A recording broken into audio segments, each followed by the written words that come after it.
Coming to you from Annapolis, Maryland, home of the U.S. Naval Academy, the sailing capital of the world, home of the world's largest crab feast, and 4 signers of the Declaration of Independence. This is the Eye on Annapolis Daily News Brief, a daily roundup of local news that you can use, including local sports, local events, local opinion, and local weather from DMV Weather.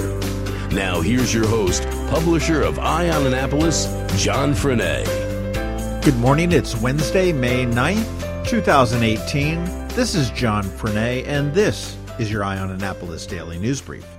The cause of a fire that killed 2 residents and a worker at an Arundel Lodge facility in Severn last month has been determined to be accidental. The Anne Arundel County Fire Department Explosives Investigation Unit has concluded their investigation, and they had said that the fire was a result of an electrical fault in a duplex electrical outlet located in the rear bedroom of the residence. Just after 10:45 p.m. on April 21st, 911 began receiving multiple calls for the home in the 7900 block of Stone Hearth Road. Killed in the fire was Walter McCardle, 61, a resident, William Garcia, 44, also a resident, and Barbara Brown, 65, an employee. And the 3 fatalities are the first fire-related deaths in Anne Arundel County in 2018.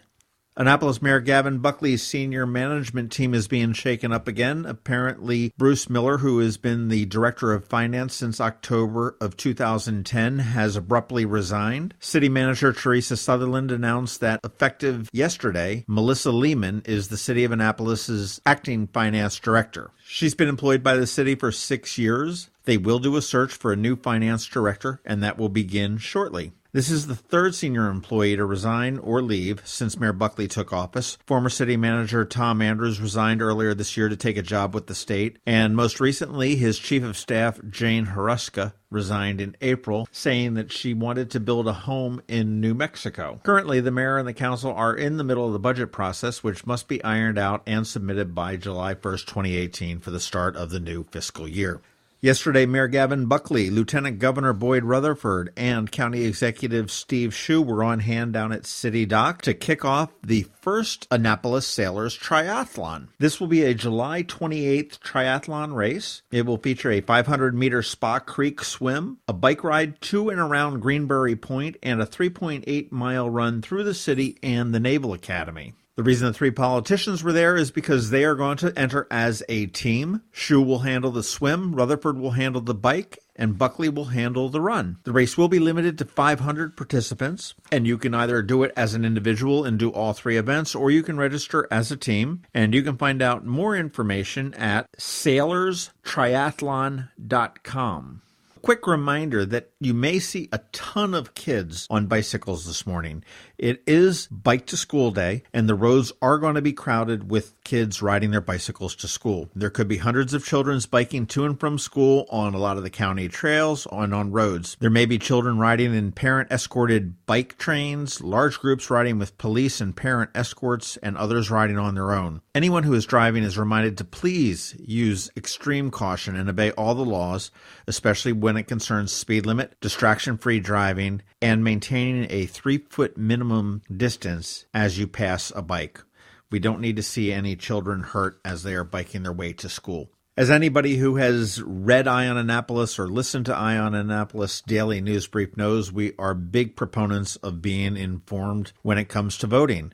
And to prepare area residents for the Anne Arundel County primary election, which is on June 26th, just around the corner, Action Annapolis is sponsoring a candidate forum with the District 30 candidates from both the Democratic and Republican parties, and this is primarily the Annapolis area. It's going to be held in the Eastport Community Center at 1014 President Street tonight, between 6:30 and 8:30, and participating in the senatorial discussion will be Sarah Elfreth, who is a Democrat, Ron George, who is a Republican, and Chrissy Holt, who is also a Democrat. For the delegates in District 30A, they will have Aaron Axe, a Democrat, Darren Burns, a Republican, Speaker of the House Mike Bush, a Democrat, Alice Kane, a Democrat, Chelsea Gill, a Republican, Doug Rathel, a Republican, Mary Reese, a Democrat, and Bob O'Shea, also a Republican.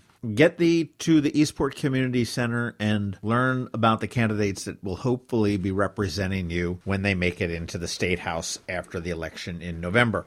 That's about it for our top news today. Make sure you go to eyeonannapolis.net and check out all the news that we have throughout the day. Stay tuned. We have George Young with DMV Weather coming right up after Sean ONeill with RBC Wealth Management. I'm Sean ONeill, your local RBC Wealth Management advisor. When you choose to work with me, you'll have access to a worldwide network of financial products and services only available from a leading global institution. RBC's international reputation for physical strength and stability, world-class capabilities, and corporate values is unique in the financial services industry.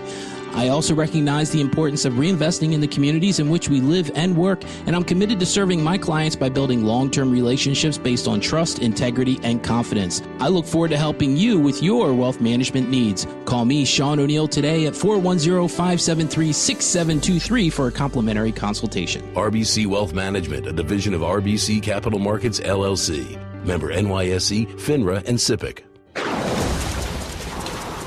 This is Maryland. The weather can be nearly unpredictable. We've got George Young from DMV Weather in Annapolis to sort it all out. Hey everyone, this is George with DMV Weather, and this is your Eye on Annapolis forecast for Wednesday, May the 9th.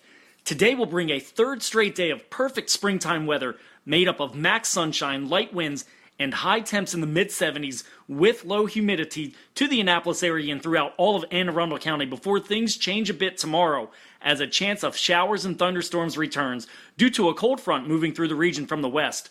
But that chance of rain will only last one day as that boundary line between cool and warm air quickly moves back to the north of Annapolis, allowing skies to clear and temps to go back up into the 80s by the time the weekend rolls around. So keep the shorts, t-shirts, and even flip-flops close by, as our days of cool high temps only in the 60s are likely done for the next several months.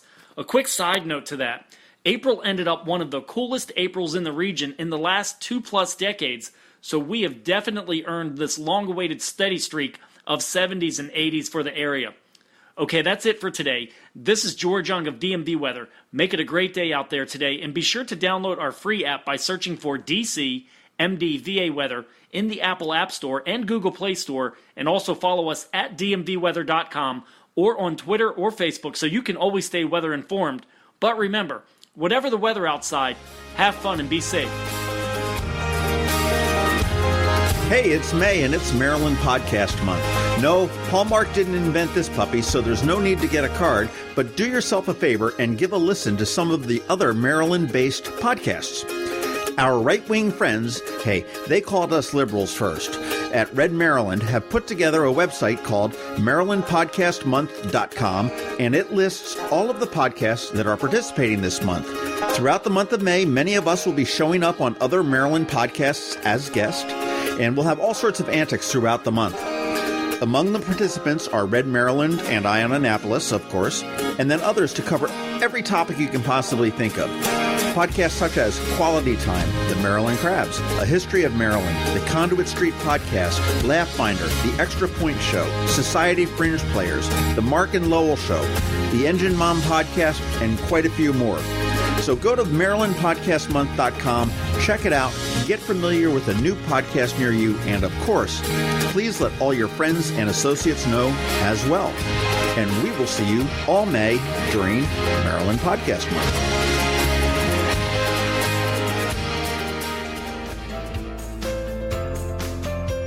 Thanks for listening to the Eye on Annapolis Daily News Brief. If you like what you heard, make sure to tell your friends and colleagues about it. And also tell them about our website, eyeonannapolis.net, where you can find much more.